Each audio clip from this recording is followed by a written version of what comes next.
Neemias 8, de 1 a 12, página 449. Em chegando o 7º mês, estando os filhos de Israel nas suas cidades, todo o povo se ajuntou como um só homem na praça, diante da porta das águas, e disseram a Esdras, o escriba, que trouxesse o livro da lei de Moisés, que o Senhor tinha prescrito a Israel. Esdras, o sacerdote, trouxe a lei perante a congregação, tanto de homens como de mulheres, e de todos os que eram capazes de entender o que ouviam. Era o primeiro dia do 7º mês. E leu no livro, diante da praça, que está fronteira à porta das águas, desde a alva até o meio-dia, perante homens e mulheres, e os que podiam entender. E todo o povo tinha os ouvidos atentos ao livro da lei. Esdras, o escriba, estava num púlpito de madeira que fizeram para aquele fim. Estavam em pé, junto a ele, à sua direita, Matitias, Semá, Anaías, Urias, Ilquias e Maacéias, e à sua esquerda Pedaías, Misael, Malquias, Rassum, Rasbadana, Zacarias e Mesulão. Esdras abriu o livro à vista de todo o povo, porque estava acima dele. Abrindo ele, todo o povo se pôs em pé. Esdras bendisse ao Senhor, o grande Deus. E todo o povo respondeu, amém, amém. Levantando as mãos, inclinaram-se e adoraram o Senhor com o rosto em terra. E Jesuá, Bani, Serabias, Jamim, Acube, Sabetai, Rodias, Maacias, Quelita, Azarias, Josadabe, Hanã, Pelaías e os levitas ensinavam o povo na lei. E o povo estava no seu lugar. Leram no livro, na lei de Deus, claramente, dando explicações, de maneira que entendessem o que se lia. Neemias, que era o governador, e Esdras, sacerdote, escriba, e os levitas que ensinavam todo o povo, lhe disseram, este dia é consagrado ao Senhor, vosso Deus, pelo que não pranteeis nem choreis, porque todo o povo chorava ouvindo as palavras da lei. Disse-lhes mais, ide, comei carnes gordas, tomai bebidas doces, e enviai porções aos que não têm nada preparado para si, porque esse dia é consagrado ao nosso Senhor. Portanto, não vos entristeçais, porque a alegria do Senhor é a vossa força. Os levitas fizeram calar todo o povo, dizendo, calai-vos, porque esse dia é santo, e não estejais contristados.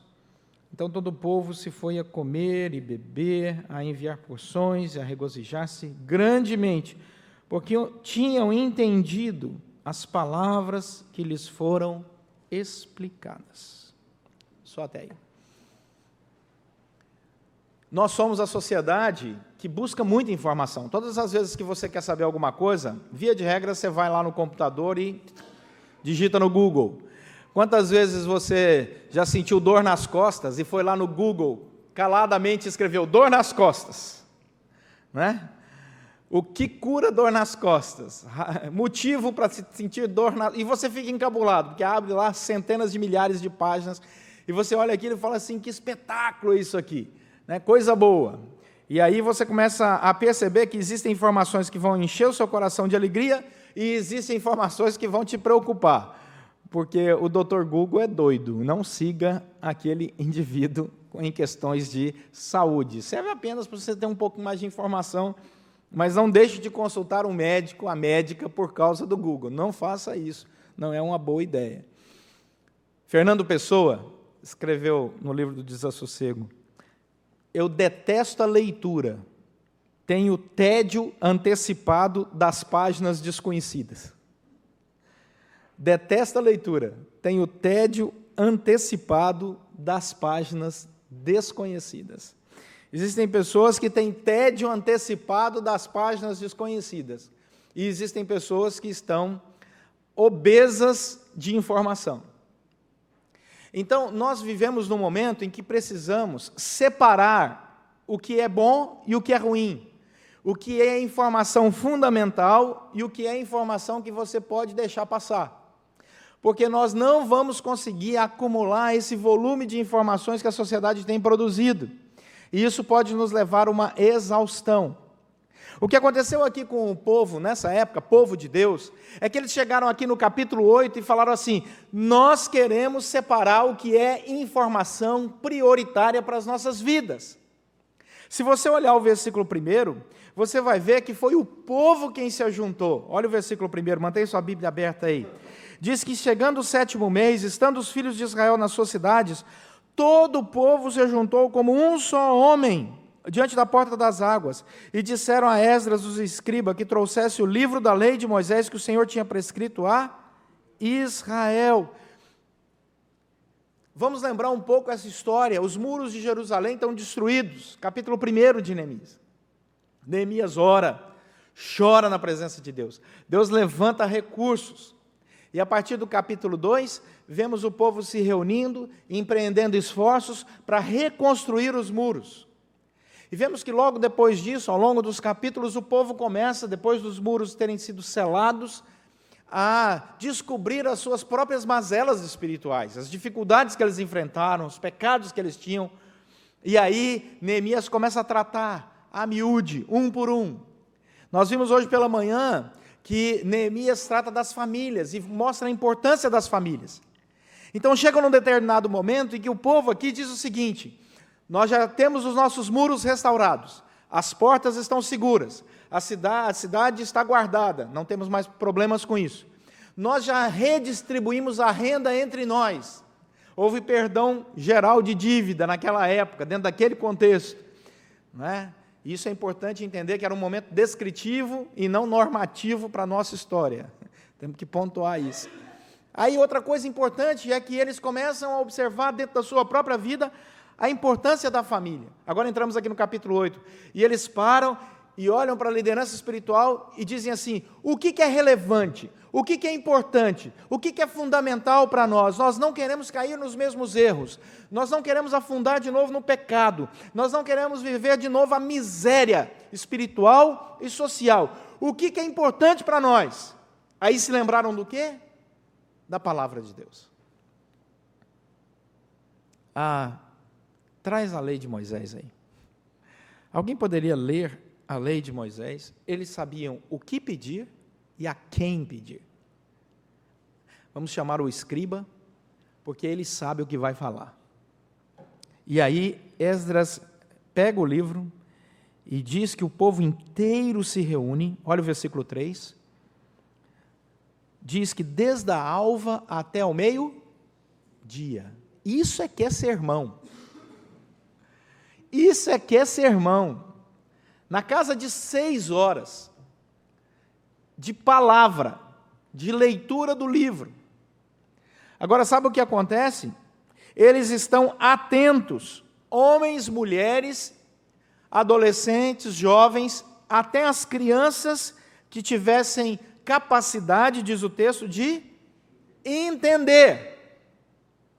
Estão em pé.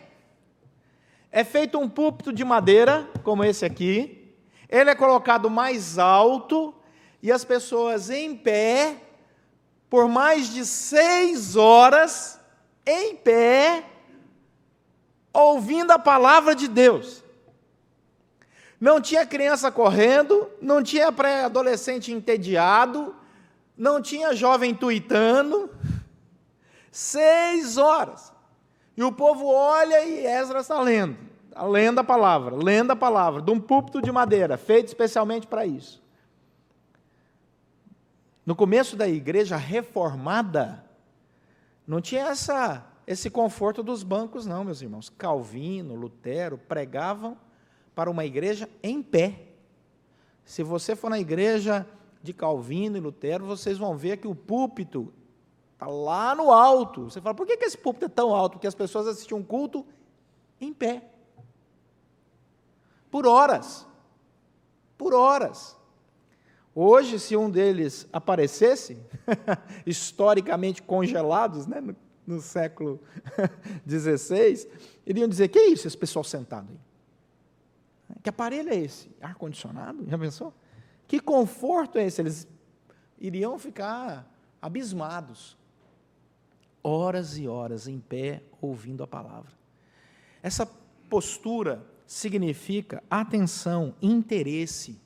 Quando você tem interesse, você investe. Quando você tem interesse, você gasta horas. Quando você tem interesse, você não importa com o desconforto mínimo. Aí você vai dizer, não, pastor, isso é naquela época, não acontece mais. Ah, é? Pergunto, o Rock in Rio tem lugar para sentar? Ou as pessoas ficam horas e horas em pé, saltitando, pisando uns nos outros? Quem tem interesse, leva o seu físico até a exaustão. A questão é interesse. E a palavra do Senhor diz que Jesus chama a nossa atenção, que nós precisamos resgatar o amor pela palavra e o poder da palavra. Dá uma olhada em Mateus capítulo 22, verso 29. Vamos lá. Mateus capítulo 22, verso 29. Mateus capítulo 22, verso 29. Olha as palavras de Jesus. Errais, não conhecendo as Escrituras, nem o poder de Deus. Quem disse? Jesus Cristo. Errais, não conhecendo nem as Escrituras, nem o poder de Deus. Jesus Cristo associa o conhecimento das Escrituras ao poder de Deus. Quando Jesus enfrentou Satanás em Lucas capítulo 4, Mateus capítulo 4, a única arma que Jesus usou foi a Escritura Sagrada. Portanto, assim como na época de Neemias, volta lá para Neemias capítulo 8, nós precisamos hoje priorizar o conhecimento da palavra. Não negociar o conhecimento da palavra. Uma igreja que não conhece a palavra é uma igreja sem poder. Um cristão que não conhece a palavra, as Escrituras, é um cristão sem poder. E cristão sem poder, o diabo faz ciranda na vida dele. Ciranda na família dele. Tem gente vendendo um falso evangelho. Um evangelho sem palavra. Evangelho sem palavra, evangelho sem poder. Priorize a palavra, conheça a palavra, decore a palavra, estude a palavra, compre livros sobre a palavra, conheça. Porque quando você abre a palavra do Senhor e diz assim, a Bíblia diz, o diabo corre e vai arrumar gente que tem preguiça de conhecer a palavra. Se nós estivéssemos hoje com o desafio do povo dessa época para ficar 6 horas em pé ouvindo alguém ler o livro da palavra, eu penso comigo quantos % iriam aguentar. Mas naquela época, um povo sofrido, um povo que tinha passado por castigo, fome, miséria, escravidão, sabia que era a hora de voltar os seus olhos para a palavra. E aí é interessante, olha o que diz o versículo 3, que ele leu o livro diante da praça, desde a alva até o meio-dia, Neemias 8:3, perante homens, mulheres e os que podiam entender. E o que diz aí o final do versículo 3? E todo o povo tinha os ouvidos atentos ao livro da lei. Sabe, meus irmãos, falo em muitas conferências. Às vezes conferências enormes. E muitas vezes eu assento para assistir conferências, porque quem ensina tem que aprender, e para ensinar você tem que aprender. E eu já vi muitas conferências de liderança, não estou falando de membresia normal, de liderança, em que durante uma exposição da palavra, uma palavra poderosa, tinha gente navegando no Facebook. E eu falava assim, não é possível. Se a própria liderança faz isso, que dirá a membresia? No momento que está ali para aprender. Isso me entristece. Porque a palavra de Deus tem prioridade. Ela pode ser a diferença naquele momento, daquela palavra de conhecimento, entre bênção e maldição na história da vida de um cristão, na sua jornada. Não tenha dúvida quanto a isso. Então nós precisamos resgatar esse amor pela palavra. Olha o que diz o versículo 5. Esdras abriu o livro à vista de todo o povo, porque estava acima dele. Abrindo ele, todo o povo se pôs em pé. Esdras bendisse ao Senhor, o grande Deus, e todo o povo respondeu: amém, amém. Não há discordância, porque a palavra está sendo ensinada, a palavra está sendo lida. E levantando as mãos, inclinaram-se e adoraram o Senhor com o rosto em terra. Essa é uma postura física de adoração, uma postura que indica uma resposta integral ao que foi pregado daquele púlpito. A resposta não pode ser só de mente, a resposta também tem que alcançar o nosso físico.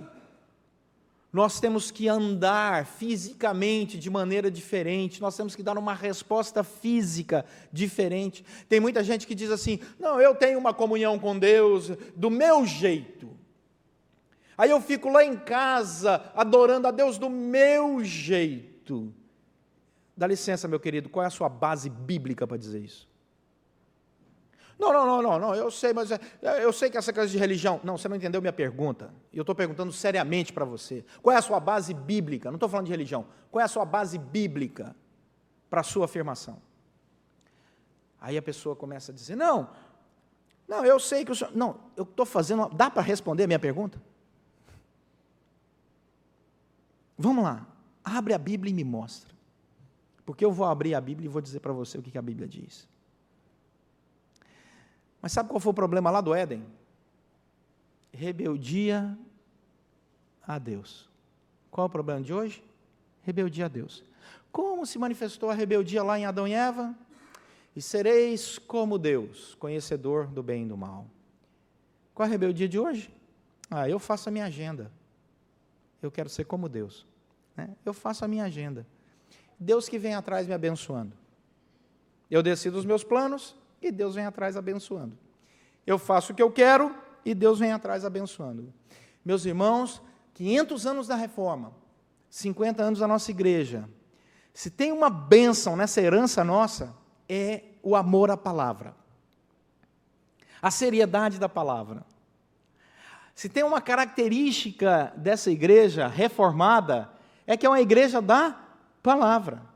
Em todas as cidades do mundo inteiro, e não apenas na igreja presbiteriana, não, porque você tem igreja batista reformada, você tem igreja metodista reformada, você tem igreja luterana reformada, tem várias igrejas reformadas que são boas por aí, de outras denominações. Não é isso. A questão não é essa. A questão é que quando nós olhamos para a prioridade da palavra, nós percebemos que isso está se perdendo. Isso nos preocupa.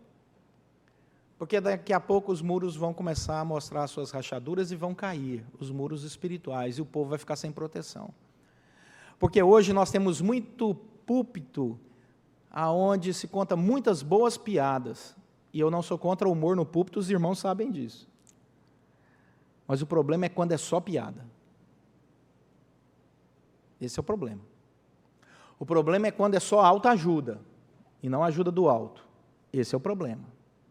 E essas mensagens começam a povoar a internet, começam a povoar o WhatsApp, começam a povoar não sei o quê, e o povo está ficando pobre do conhecimento da palavra, e achando que está ficando rico, o que é pior.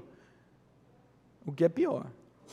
Então nós precisamos resgatar a seriedade do ensino da palavra. Olha o que diz o versículo 8, e leram no livro da lei de Deus claramente, dando explicações.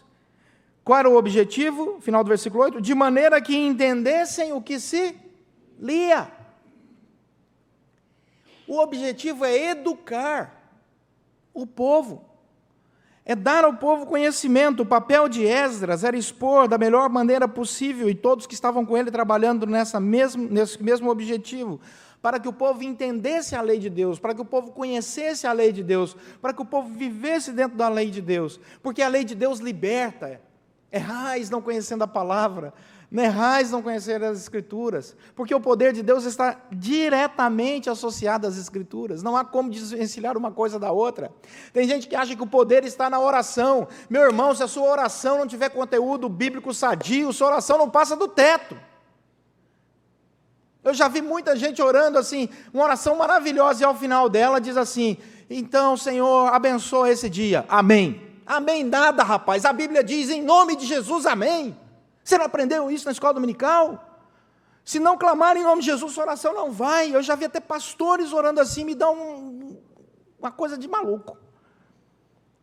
Jesus morreu na cruz para que o nosso sumo sacerdote levasse a nossa oração perante o Pai. A Bíblia diz que se não orarmos em nome dele, essa oração não chega até o Senhor, e tem gente que acha que isso é tradição. É tradição sim, bíblica.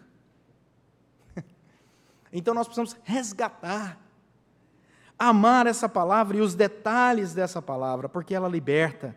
Lembrando que esse povo está reunido não foi no sábado não, foi no domingo, é o primeiro dia da semana, só um detalhe. Que é outro erro que tem se falado muito aí, do legalismo, que já morreu há muitos anos, e quem ama a lei e quer que a igreja volte ao judaísmo, tem que ler Gálatas. Mas esse é outro sermão, né? Aí o texto vai dizer para nós, versículo 10, 11, 12, que o povo, quando recebe essa palavra, tem a seguinte reação. Olha o que diz o texto: eles choram. Eles entenderam o estado deles diante de Deus e eles começaram a chorar copiosamente. Eles perceberam, meu Deus do céu, nós não sabíamos nada, pecamos, né, por falta de conhecimento, pecamos porque conhecemos e não levamos a sério, pecamos porque abandonamos o conhecimento, e eles começam a chorar desesperadamente, eles se arrependem, porque o objetivo da palavra do Senhor é esse, é de mostrar quem nós somos perante Deus e de transformar a nossa existência perante a palavra de Deus. Só que o objetivo de Deus não é o nosso choro descabido, porque Deus não é sádico.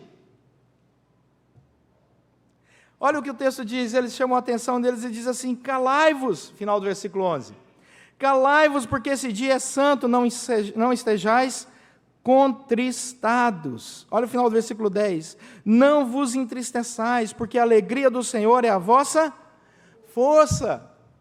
O objetivo do conhecimento da palavra de Deus não é você ficar batendo no peito, pobre homem miserável que eu sou, né? E se autoflagelando e andando cabisbaixo. Esse não é o objetivo da Bíblia.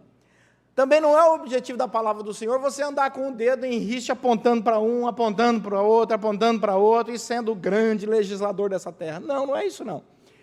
O objetivo da palavra de Deus é trazer alegria e libertação ao nosso coração. E aí eles dizem assim: escuta, que choro é esse, gente? Vai lá e prepara um bom churrasco lá na Gávea. Final do versículo 12, né? Ele diz: olha, vamos comer, beber e enviar porções para quem não tem condição de comer e beber, e vamos nos regozijar grandemente. Por quê? Olha o final do versículo 12. Por que dessa alegria? Porque tinham entendido as palavras que lhes foram explicadas. Tinham entendido as palavras que lhes foram explicadas. A palavra de Deus revela o nosso pecado, mas ela apresenta a solução.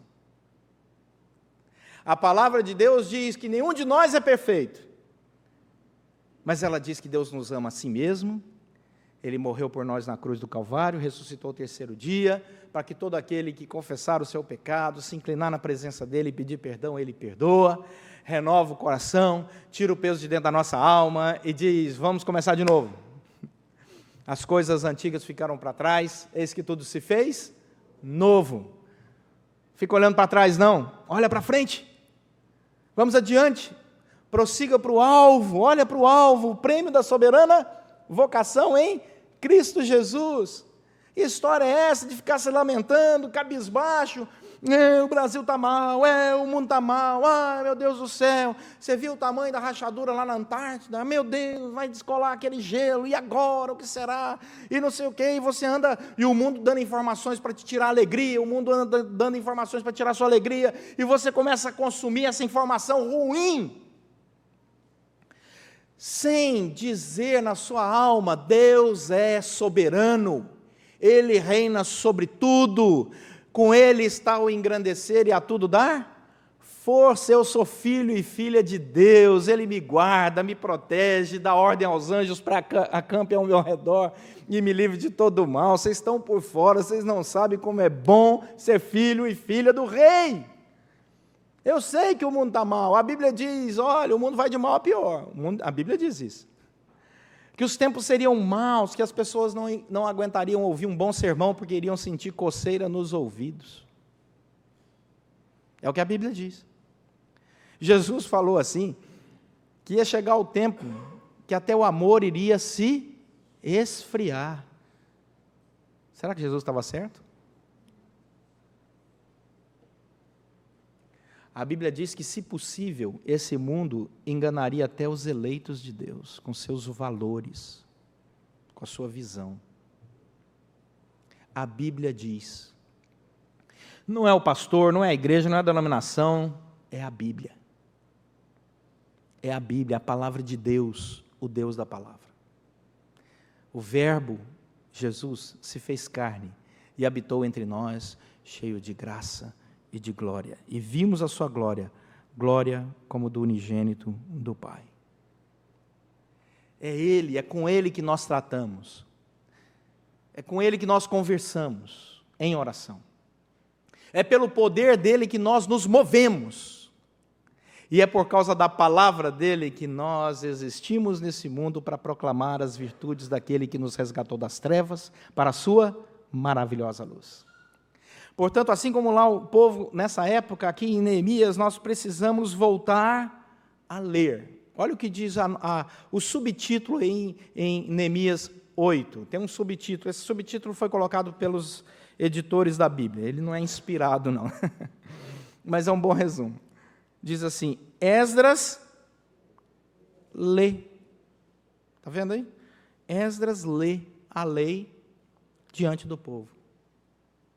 E eu queria que você trocasse o nome Esdras pelo seu. E você olhasse esse subtítulo e dissesse assim, Leonardo lê a lei. Esse é o convite. Leia. Não se deixe enganar com informações aos milhares que vêm muitas vezes equivocadas. O seu Google espiritual é a Bíblia. O seu Google espiritual é a Bíblia. É aqui que você tem que buscar as informações. Porque quando o inimigo te rodear, a palavra de Deus vai te libertar de todas as armadilhas. Quando o mau conselho vier ao seu ouvido, é a palavra de Deus que vai dizer, não escuta isso não, porque a Bíblia diz. Quando o bom conselho chegar no seu ouvido, você vai dizer, é isso mesmo, porque a Bíblia diz. E quando nós vivemos essa palavra integralmente, nós vamos experimentar o objetivo dela, a alegria do Senhor é a nossa força. Esse é o resultado final dessa equação. Como é que eu reconheço um cristão que lê muito a Bíblia e conhece muito a Bíblia? Ele é arrogante? Não, ele é humilde. Como é que eu reconheço ele? Ele é alegre. Quem lê muito a palavra do Senhor é alegre, é tranquilo, é leve, é light, de alma. Porque ele sabe que Deus se revelou na palavra, e se revela todos os dias na palavra. É só abrir a palavra e ler. Senhor, tem misericórdia, eu não tenho a menor ideia do que é essa linguagem aqui. Ó. Arruma uma linguagem mais fácil. Hoje nós temos mais de 35 traduções para você escolher a linguagem que você vai gostar. Pode ficar à vontade.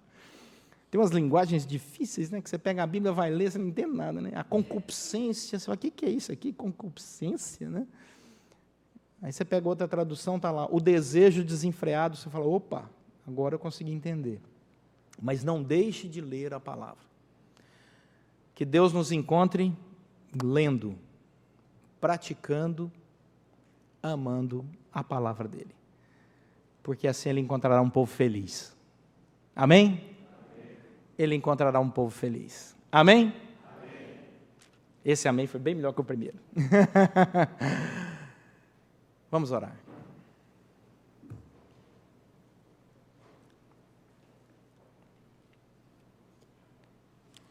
Queria te convidar aí, com os olhos fechados, nesse momento de reflexão, aproveitando que você está sentado, confortavelmente sentado.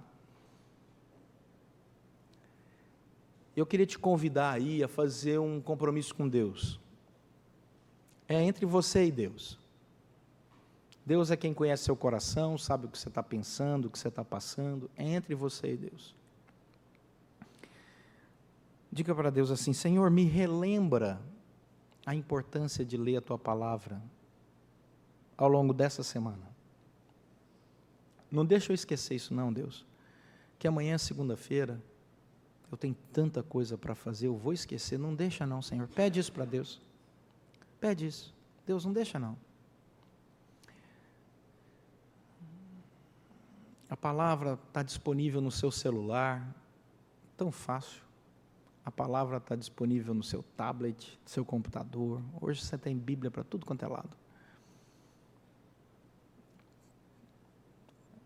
Fala para Deus aí, Senhor, eu quero ler a Tua palavra pelo menos alguns minutos todos os dias, essa semana. Me lembra isso, arde o meu coração com isso, Senhor. Me ajuda, Senhor. Eu quero ser feliz para a glória do Senhor. Senhor, nosso Deus e Pai, Teu povo que aqui se reúne, agora eleva orações na Tua presença. Ó Deus, o Senhor conhece nossa agenda, e o Senhor sabe, ó Deus, que nós temos tempo